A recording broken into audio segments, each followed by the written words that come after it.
Hello, I'm Chris Williams. Welcome to my video blog. Now, I'm off to Wales versus Scotland for a football match in a moment. I would invite you to have been able to come with me, but it's my understanding you wouldn't be allowed in. So I just say that I predict that the final score will be Wales 1, Scotland 0, and I predict that either Joe Ridley or Aaron Ramsey will score the winning goal. So join me in a moment when I will magically come back from the match. I'll review it for your pleasure. In the meantime, here is an advert. Bye for now.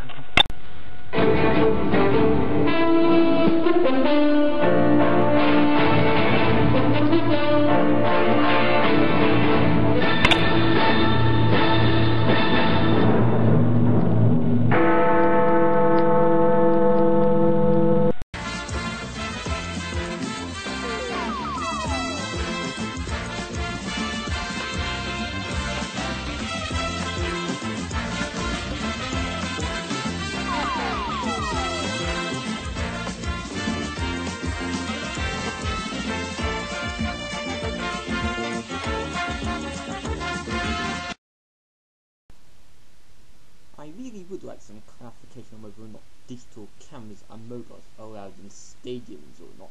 Before the match began, I went on the web and researched that they're not allowed in the Millennium Stadium at Wembley, and also at the ground for Peterborough United, but the Cardiff City Stadium didn't say if cameras are allowed or not.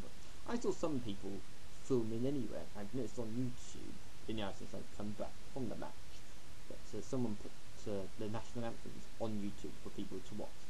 So yes, so my reflection on the match, I don't know if you saw it on Sky Sports 1 or on S4C or if you heard on radio, but you probably didn't know about the pitch invader, big fat man with the combined Scottish and Welsh scarf tied around his head, and people were shouting "get off" when he came on.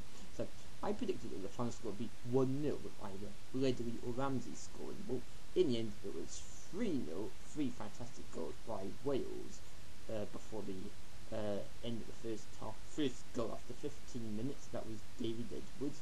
I only found out afterwards it was David Edwards, but from my vantage point on row JJ in aisle 164, or R1140 in fact, I could see the players and their numbers, but I couldn't tell who was who.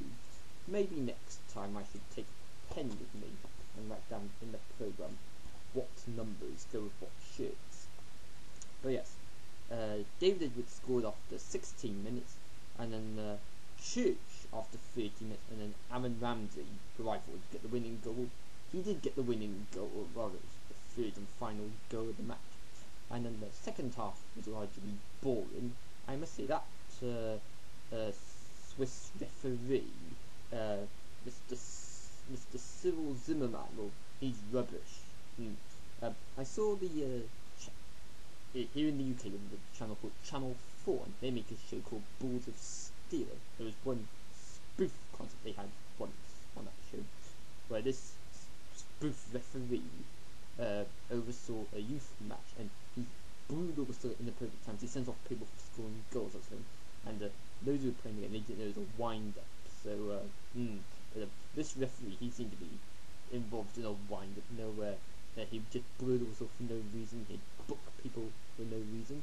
Scotland had the most possession, and Wales had the most bookings and the most recorded fouls, but Scotland had the most shots off target.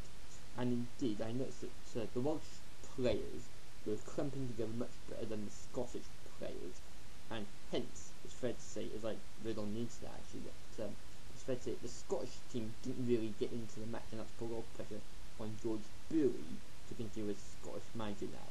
Now, this was the second football match I've ever attended, and compared to the Millennium Stadium, I'd say that the Cardiff City Stadium is like the Millennium Stadium, but obviously smaller. But it's my birthday in December, and please do not get me tickets to see a football match on my birthday.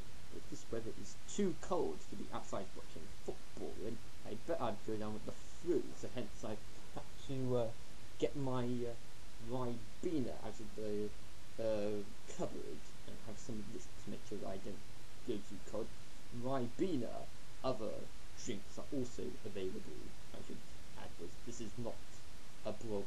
This is a blog with the right words, but not